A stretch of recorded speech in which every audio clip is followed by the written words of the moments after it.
오늘 우리에게 주시는 하나님의 말씀은 요한계시록 20장입니다. 또 내가 보매 천사가 무저갱이 열쇠와 큰 쇠사슬을 그의 손에 가지고 하늘로부터 내려와서 용을 잡으니 곧 옛 뱀이요 마귀요 사탄이라. 잡아서 1000년 동안 결박하여 무저갱에 던져 넣어 잠그고 그 위에 인봉하여 1000년이 차도록 다시는 만국을 미혹하지 못하게 하였는데 그 후에는 반드시 잠깐 놓이리라. 또 내가 보좌들을 보니 거기에 앉은 자들이 있어 심판하는 권세를 받았더라. 또 내가 보니 예수를 증언함과 하나님의 말씀 때문에 목베임을 당한 자들의 영혼들과 또 짐승과 그의 우상에게 경배하지 아니하고 그들의 이마와 손에 그의 표를 받지 아니한 자들이 살아서 그리스도와 더불어 1000년 동안 왕 노릇하니 그 나머지 죽은 자들은 그 1000년이 차기까지 살지 못하더라. 이는 첫째 부활이라. 이 첫째 부활에 참여하는 자들은 복이 있고 거룩하도다. 둘째 사망이 그들을 다스리는 권세가 없고 도리어 그들이 하나님과 그리스도의 제사장이 되어 1000년 동안 그리스도와 더불어 왕 노릇하리라. 1000년이 참에 사탄이 그 옥에서 놓여 나와서 땅의 사방 백성 곧 곡과 마곡을 미혹하고 모아 싸움을 붙이리니 그 수가 바다의 모래 같으리라. 그들이 지면에 널리 퍼져 성도들의 진과 사랑하시는 성을 두르매 하늘에서 불이 내려와 그들을 태워버리고 또 그들을 미혹하는 마귀가 불과 유황못에 던져지니 거기는 그 짐승과 거짓 선지자도 있어 세세토록 밤낮 괴로움을 받으리라.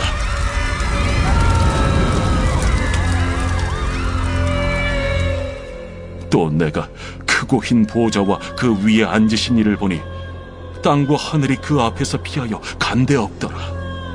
또 내가 보니 죽은 자들이 큰 자나 작은 자나 그 보좌 앞에 서 있는데 책들이 펴있고 또 다른 책이 펴졌으니 곧 생명책이라. 죽은 자들이 자기 행위를 따라 책들에 기록된 대로 심판을 받으니 바다가 그 가운데에서 죽은 자들을 내주고 또 사망과 음부도 그 가운데에서 죽은 자들을 내주매 각 사람이 자기의 행위대로 심판을 받고 사망과 음부도 불못에 던져지니 이것은 둘째 사망 곧 불못이라. 누구든지 생명책에 기록되지 못한 자는 불못에 던져지더라.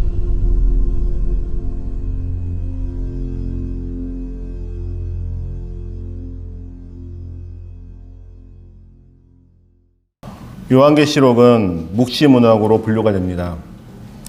그런데 보통 묵시문학이라는 이 책은 이 세상과 자기 백성들을 향한 하나님의 그 뜻을 또는 영적인 비밀에 대해서 쓰여진 하나님의 계시 등을 글로 써놓은 것을 바로 묵시문학이라 합니다. 그런데 이러한 관점에서 볼 때 본서는 분명 하나님의 계시 문학입니다. 그렇지만 본서에서는 어느 계시 문학서와는 다른 몇 가지 차이점이 있습니다. 그중 첫째로 꼽을 수 있는 점은 대부분의 계시 문학서는 그 원저자의 이름보다는 거짓 이름을 내세우고 있는 반해 오늘 본절은 요한이라는 그 1장 1절에서 분명히 저자에 대한 이름을 분명히 밝히고 있다는 것입니다.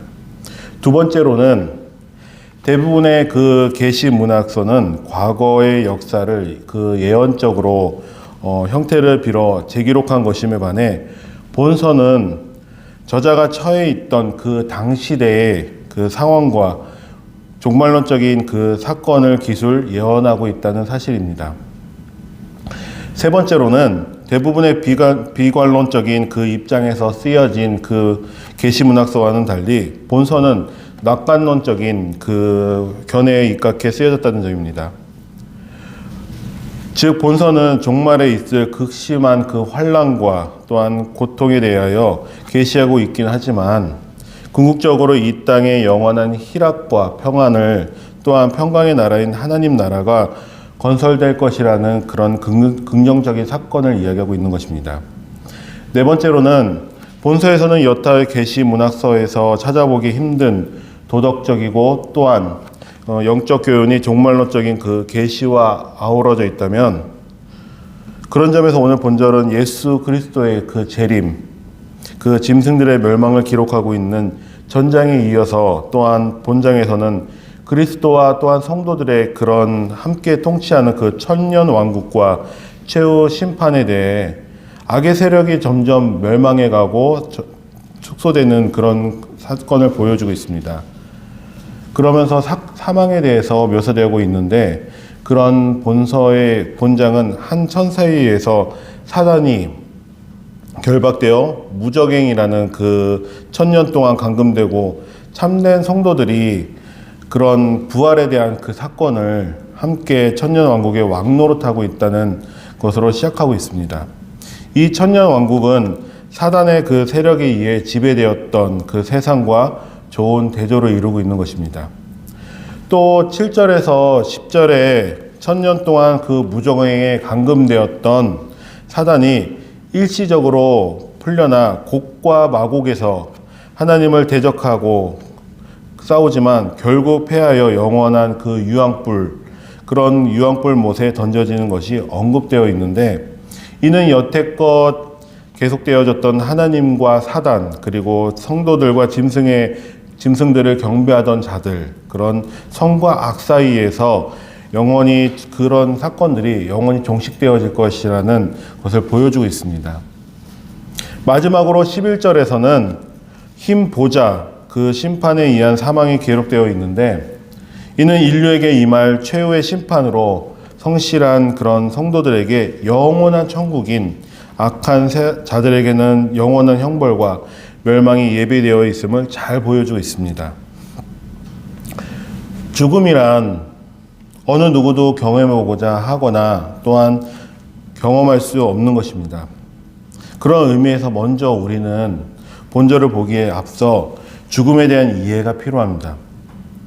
먼저 학자들 중에 펠라기오스 추종자들이나 소시니안 주의자들은 죄가 들어오기 전에 이전에는 육체의 죽음은 존재한다고 주장하고 있습니다. 우리가 너무나 알고 있다시피 우리는 성경에서 이야기하고 있습니다. 아담과 하와, 그의 원죄로 인해서 우리가 죽음을 맞이했다라고. 하지만 그들은 그런 그 원죄가 아닌 그들이 가지고 있던 사상은 그 전에도 죽음이 있었다라고 하는 것입니다. 그들은 아담의 그 유한적으로 창조되었고 그의 범죄로 인한 결과 상관없이 죽음을 피할 수 없었다라고 하는 것입니다. 또한 칼바르트, 우리가 너무나 잘 알고 있는 학자이죠. 인간의 죽음은 인간이 죄에 떨어진 결과가 아니라 하나님의 그 선한 창조, 그 하나님의 선한 창조의 한 면으로 보고 있다는 것입니다. 우리가 그 믿는 그 죽음은 인간 타락의 결과 중 하나라는 주장으로 창세기 2장 16절에서 17절의 본문에 사용된 그 히브리어 표현에 의하면 내가 이 과일을 먹는 만큼 확실히 너는 죽는다라는 그런 의미인 것입니다. 또한 신약 성경에서는 로마 시대의 바울은 죽음이 죄 때문이라고 분명히 강조하고 있습니다. 앞서 우리에게 종말론적인 그 입장에서 죽음은 슬픔이 아니고 희망인 것처럼 이 그리스도인들의 구속 안에서 우리의 죽음은 영생에 들어가는 그런 사건이기 때문에 우리에게는 긍정적인 것입니다. 그래서 죽음이란 이해와 죽음 이후 그 상태, 그런 것에 많은 이단들이 자신들의 해석법을 가지고 우리를 속이고 있는 것입니다. 그렇다면 이 죽음 이후의 상태를 이야기할 때 영원이라는 단어를 사용할 수밖에 없습니다. 영원이란 이 불멸의 상태로 그 기원은 당시 바벨론, 또한 페르시아, 고대 이집트, 그리스 등의 수많은 민족들 가운데 발견되어졌습니다. 이는 그 고대 그리스 등의 수많은 그런 사건들을 봤을 때 고대 그리스의 오르페우스는 신비 종교에서 유래되었다고 합니다. 그리고 철학에서 영원 불멸을 가장 체계적으로 기술한 사람이 바로 최초의 인물은 플라톤입니다. 하지만 성경은 어디에서도 영원 불멸에 대한 그 사건을 기록하고 있지 않습니다. 그래서 기독교만의 그 특유의 교리가 아닌 것입니다. 이 영원불멸, 그 의미가 단어에 포함되어 있는 의미가 무엇일까요? 분명히 성경에는 포함되어 있지 않음에도 우리는 많이 사용하고 있습니다. 당시에 그 사상이 가지고 있었던 그 영원불멸에 대한, 또한 그 당시에 사람들이 가지고 있던 그런 이분법적인 사건을 통해서 그 이해를 가지고 있었기 때문에, 또한 시대가 흘러가면서 르네상스의 그 많은 사상들이 바뀌게 된 것입니다. 이에 대해 이해를 돕기 위해 오스카 쿨만이라는 그 철학 신학자는 오랫동안 이해 없이 가르쳐온 그 영원불멸에 대해서 이렇게 이야기하고 있습니다. 영원불멸과 죽은 자의 부활이라는 그의 논문에 의해서 통해서 알 수 있듯이 영원불멸이 성서적이 아니라고 분명히 주장하고 있는 것입니다. 그는 성서 인간 이해는 전인적인 그 이해이지 결코 플라톤의 그런 이분법이 아니라는 것입니다. 그래서 쿨만은 전인적 존재로서의 죽은 자의 부활이지 결코 영원불멸이 아니라고 주장하고 있는 것입니다. 그렇다면 우리가 죽음 뒤, 이 죽음이라는 그 사건 뒤에 죽은 자의 부활, 그 중간 상태에 대해서 이해가 다시금 더 또 필요한 것입니다. 또한 우리가 사람이 죽음과 부활 사이에 무슨 일이 있었는가에 대해 관심을 가질 수밖에 없는 것입니다.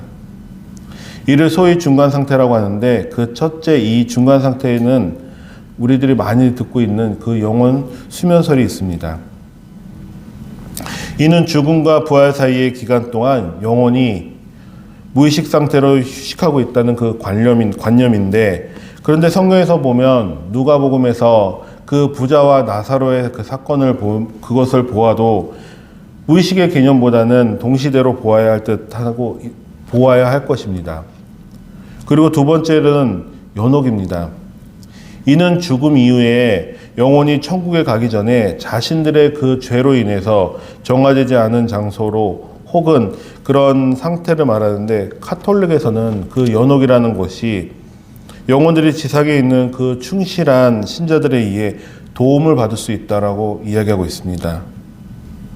그러나 연옥은 공로의 구원을 함의하고 있지 않습니다. 마지막으로 새로운 개념인데, 먼저는 우리가 이해하는 그런 시간의 개념과는 다릅니다. 하나님의 시간의 개념은 분명한 것은 지금 여기에도 계시지만 이 우리나라와 반대편인 나라에도 계시고 동시대의 많은 성도들 가운데 함께 하신다는 것입니다.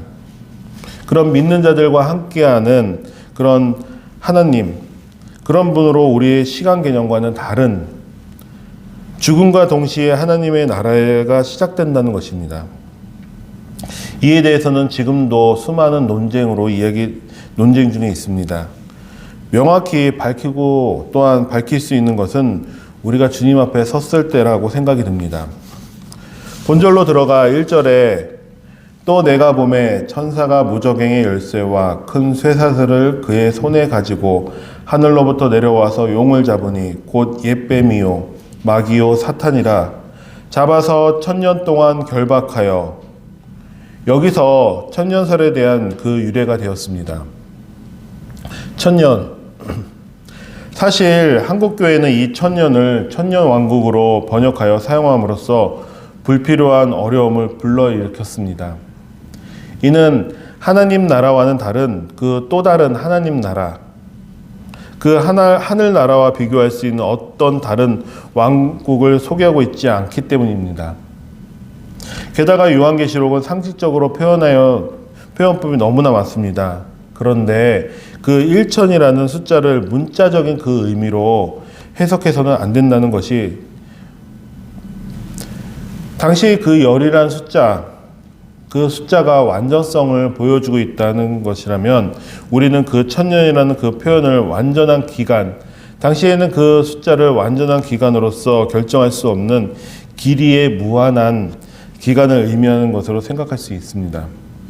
또한 1000년이라는 이 단어를 문자적으로 해석함으로써 예수 그리스도의 그 재림한 후에 천년왕국이 이루어진다는 그 이론이 나왔는데, 이 이론 때문에 예수 그리스도께서 먼저 이 땅에 재림하면서 사탄을 1000년 동안 가둔 후에 그 부활한 성도들과 살아있던 모든 성도들이 함께 예루살렘 그 중심으로 자신의 그 천년 왕국을 천년 동안 세상을 통치한다고 주장한 것입니다. 그리고 천년이 지난 후에 주님은 사탄의 그 세력과 마지막 전쟁을 벌여서 사탄의 그 세력을 완전히 멸하고 그 다음 죽은 자들의 그 불신자들이 부활하게 되고 그들에 대한 그 마지막 심판을 통해 영원한 지옥의 형벌에 처하게 되고 그 영원한 신천신지가 이루어진다고 보는 것입니다. 여기서 그 이론에 따르면 적어도 주님은 2번 재림한다고 합니다. 그리고 또한 세대주의적 그 천년설에 따르면 주님은 3번 재림한다고도 합니다. 그러나 성경에서는 분명히 주님의 재림은 죽은 자들이 모두 살아나고 최후의 그 심판이 벌어지는 역사의 마지막 날에 단 한 번 있다고 말씀하고 있습니다. 먼저 말씀드리자면 우리 개혁교회가 따르는 천년왕국설은 무천년설입니다. 그 무천년설을 지지하고 있습니다. 여기서 수많은 견해들이 이렇습니다. 역사적 전천년설, 또한 세대주의적 전천년설, 후천년설, 무천년설. 잠시 설명을 드리자면 역사적 전천년설은 대환란이 있은 후에 그 사건이 있은 후에 초자연적인 그리스도의 육체적 재림으로부터 천년왕국이 시작되고 있습니다. 그 특징은 첫 번째로는 세상은 점점 어두워져 갈 것이며 성경에 기록된 그런 여러 징조가 나타날 것이라는 것입니다. 또한 둘째는 그리스도께서 재림하시기 전에 복음의 그 전 세계적 전파, 배교의 사건, 그리고 전쟁, 지진과 기근, 그리스도의 출현이 있을 것이라는 것입니다. 그렇다면 세대주의적 그 전천년설은 이렇습니다.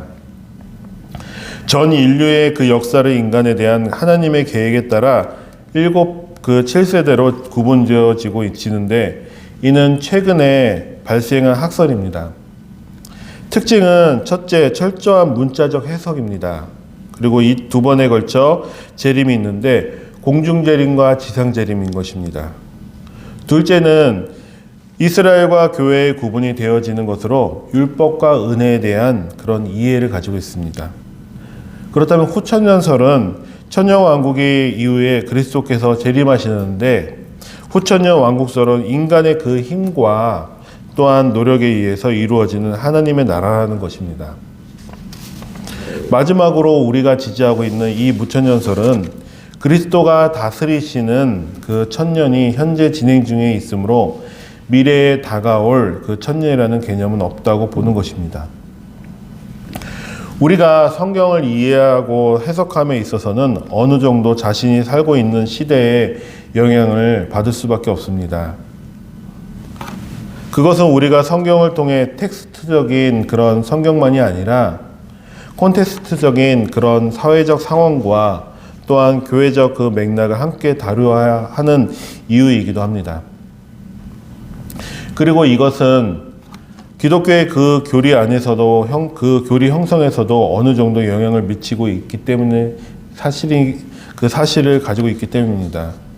그 대표적인 것이 천년왕국에 대한 신앙이라고 할 수 있는 것입니다. 오늘에 사는 우리가 그 종말론적인 그 신앙관을 가지고 살아가야 합니다. 우리는 마지막 주님이 다시 오실 그 날을 기다림으로써 바로 우리가 가지고 있는 신앙관은 기다림의 신앙인 것입니다. 그러나 이 기다림은 막연한 어떤 기다림이 아니라 주님께서 스스로 약속의 말씀을 하셨고 또한 성경이 분명히 이 사실을 증언하고 있는 그 확실한 기다림 것입니다.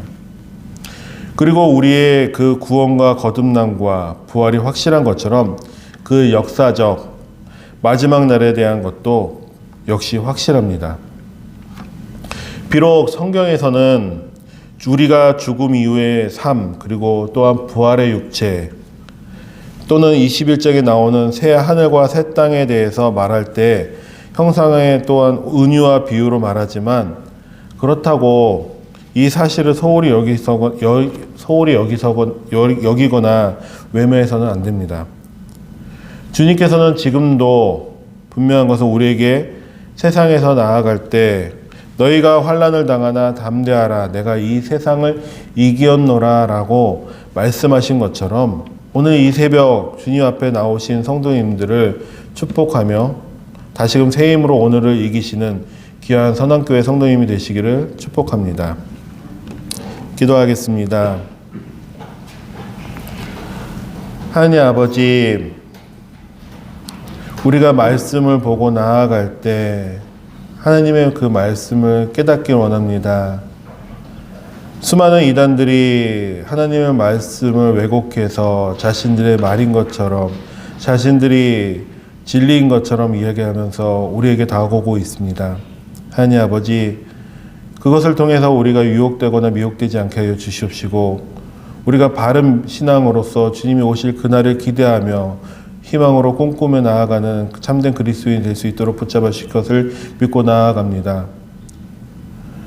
수많은 사람들이 이 천년왕국에 대해서 이야기를 할 때 아버지 우리가 그런 세대주의적이나 아버지 우리가 바른 신앙관을 가지고 주님 앞에 바로 서길 원합니다.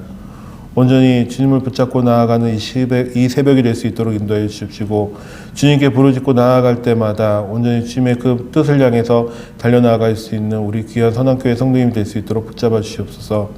주님을 의지하며 나아갑니다. 이 새벽 가지고 나온 기도 제목이 있습니다. 주님 앞에 간절히 기도하며 나아갈 때 주님의 뜻 가운데 그 뜻을 주님 이 시간 속히 행하여 주실 것을 기대하며 오늘도 주님 앞에 무릎 꿇으며 나아갑니다. 오늘 주님께서 주실 새 힘과 새 능력을 가지고 오늘 하루를 살아가는 귀한 시간이 될 수 있도록 붙잡아 주실 것을 믿으면서 이 모든 말씀 예수님의 이름으로 기도드립니다. 아멘.